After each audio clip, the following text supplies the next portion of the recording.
Hello there everybody, this is Alex from Hardcorian Guides, being my guide for Ninja Gaiden Sigma on Master Ninja difficulty. Today we're doing Chapter 4, Imperial City Infiltration.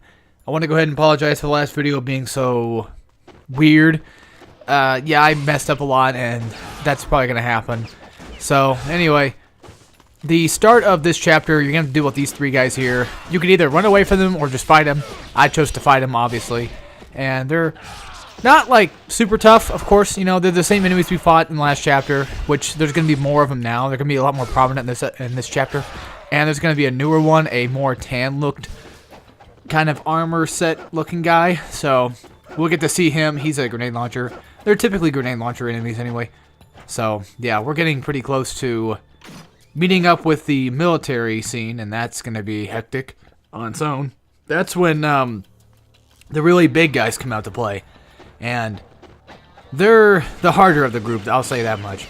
So anyway, once you come into this side right here, the first thing you want to do is grab that elixir or that chest that I got.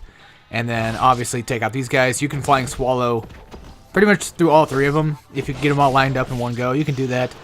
Hit them all three at the same time. Just take them out you normally would. They're the most basic enemies we're going to be fighting for the time being. So I'd say get used to them. They're not really that tough anyway, so you'll be alright.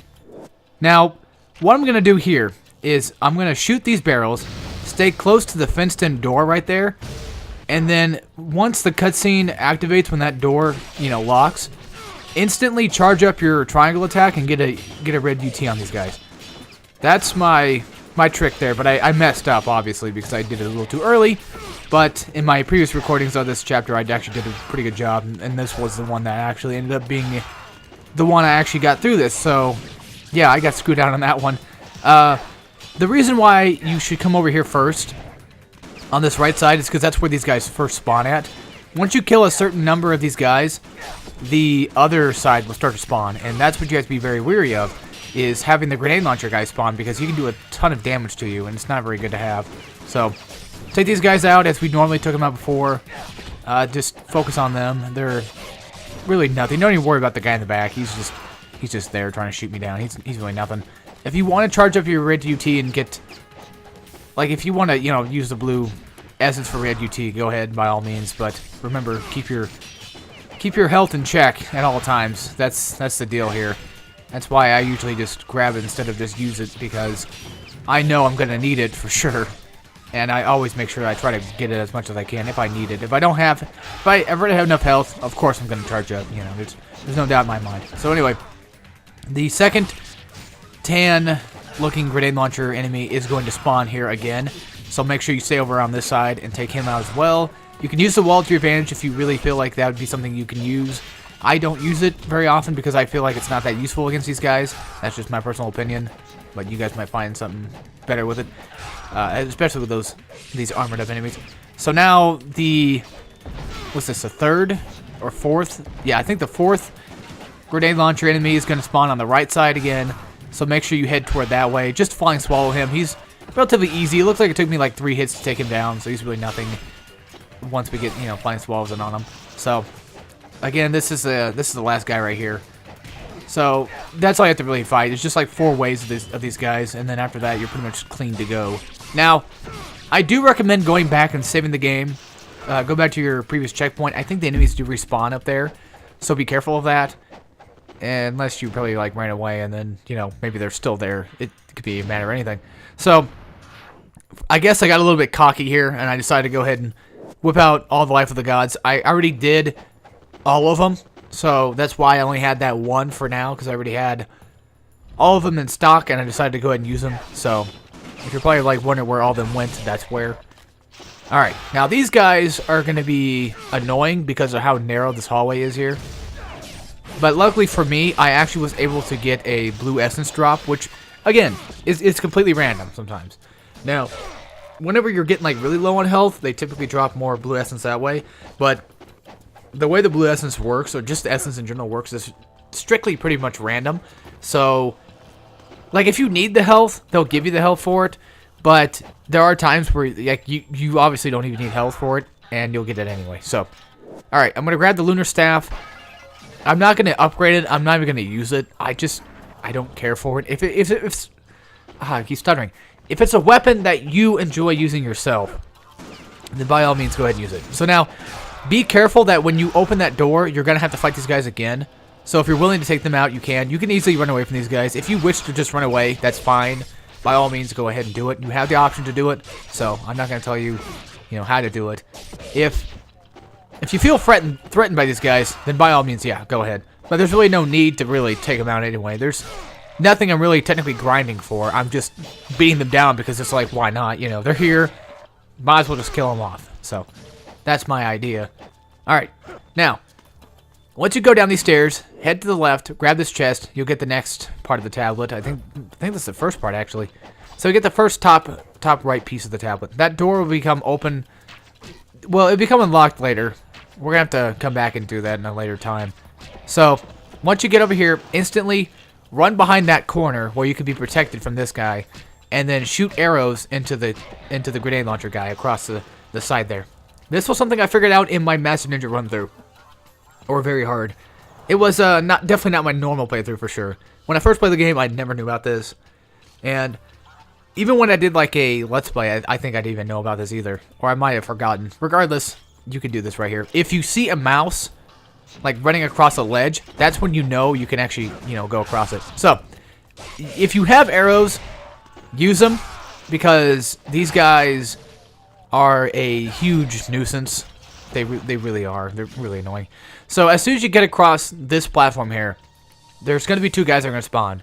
Now, I think it took me like, 5 arrows to kill one of the tan guys, so yeah, maybe using arrows might not be the best idea. But just at least use arrows on the other guys on these balconies here, because you can't climb if they're shooting you. Because if you get shot, you get knocked straight down. Now, you don't... Okay, this part's stupid because they keep respawning, and that's what I think is completely stupid. So, the game expects you to climb across this without getting hit, which is possible, yeah. It just took me a few tries to do it, actually, so. You didn't see it there, but I had a few runs where I had to, stop the recording because I kept fucking up so much. Now, once we get down there, if you're like me and you're just really pissed off at these guys, you can go ahead and go right back up there and take them out. Ow. I didn't even hit my finger on the shelf. So yeah, they do keep respawning every time you get onto that first platform there. So that's something to be kind of wary of. You don't have to jump off and take them out like I did. You can if you want, if you feel like that's something that's going to save yourself the trouble. But I believe they do keep respawning though, and I think it's infinite respawn. Regardless, they're still annoying as all hell. But they're really, really simple to take out. Alright, now with that all being done, go ahead and save the game. And then run straight to the second door here, which is marked by the 2 yellow dots. So we'll probably just call it by that. Each dot representing a different numbered door. So instantly upon arrival in this next area, I'm going to run up here. This room's kind of easy to get through because there's a tactic I'm doing right here. There's a few different tactics you can do. You can do the wall slam, you can do your typical uppercut attack, or you can just flying swallow, which was what I was doing. Or you can jump on top of one of the enemy's heads and then get a slam attack that way. That is also a good attack that you can do. I mean, if you jump on an enemy's head, they actually get stunned for a little bit, so that way you can actually do a slam attack on them, which I don't utilize as often as I probably should, but it's something there for you to do. I think it's a little bit dangerous is what I think. So now we're going to fight these fire guys. You have a bunch of walls you can use to your advantage here, and the fence, I think, does count as a wall, too. So, as you can see, you can easily do the wall trick if you needed to. Take them out as you would in another normal ninja.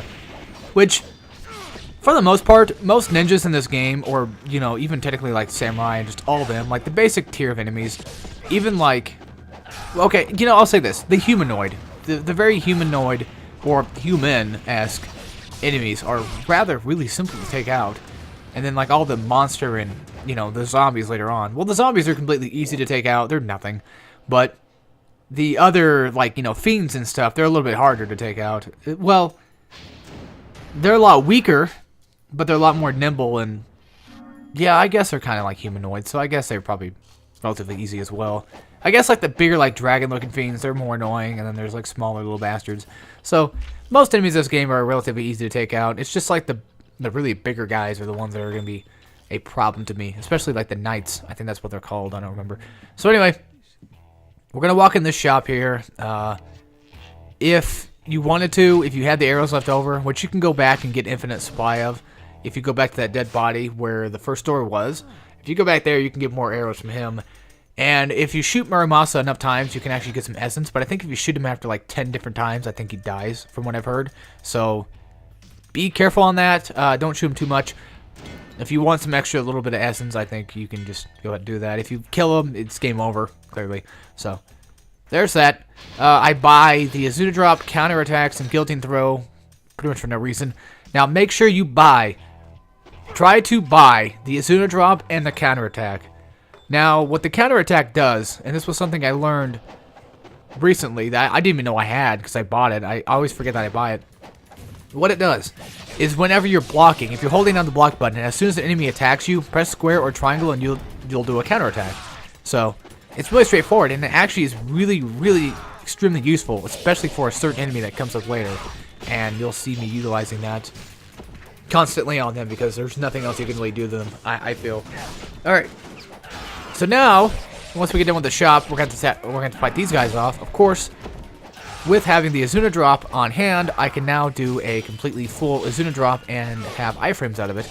And whenever you land on the ground with an Azuna Drop, you can pretty much do like a small AoE that knocks back enemies, and then you can instantly like Flying Swallow right after toward them and probably get a hit. So, also, one thing I'd like to mention, the Azuna Drop also gives you the ability to do like a full like throttle square attack in midair, like the square slam, I'll call it from now on. So you have to upgrade the weapon first. You have to upgrade the Dragon Sword first to be able to do this. Just so you guys know.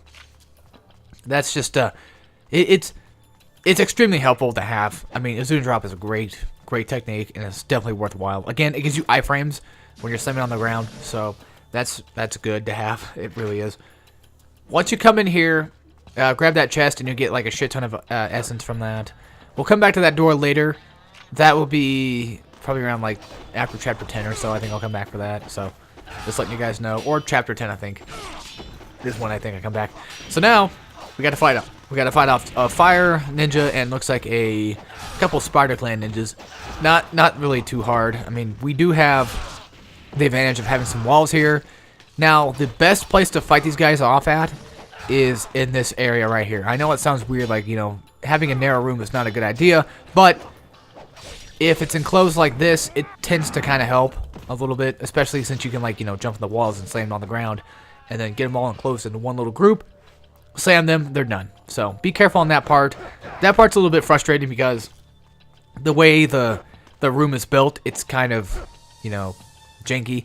It's just weird looking, so it makes it kind of harder just to, you know, Flying Swallow and take these guys out. So anyway, we come up here, grab the dead body. There's going to be a diary right there, and there's going to be a scarab, and then I think this is going to be a low potion. So I'm going to go ahead and grab the small elixir here.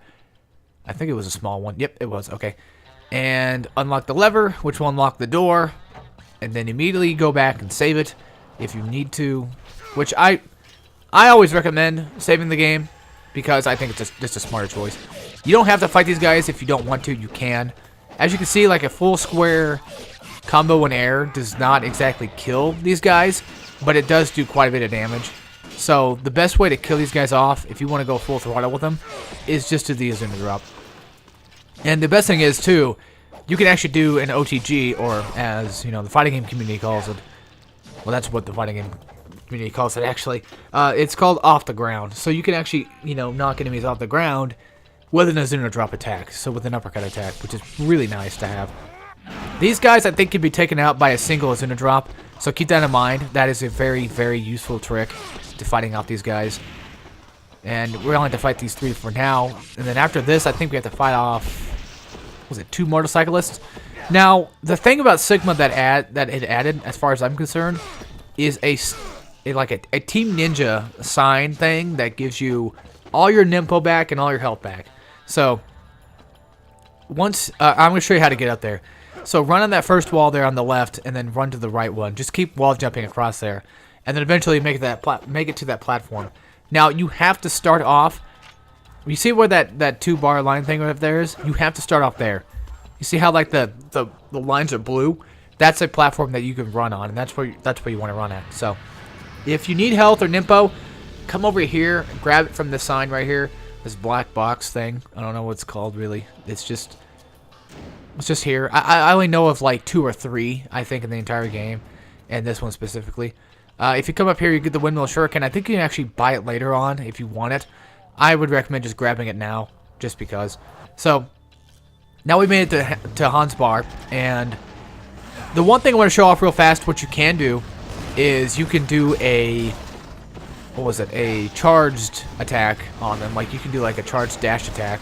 Or, you can do what I did there, if you've got the 2 Nimpo for it, blow them out like that. It's really simple. You know, grab the sign, you know, get your 2 Nimpo back from it, and then immediately run back, get the 2 Nimpo once we get into the next chapter. But that's going to be the end of this chapter, though, and the next one's going to be Rachel. So, thank you all for watching. I will see you all next time when we play some more Ninja Gaiden Sigma on Master Ninja difficulty. And as always, take care, everybody.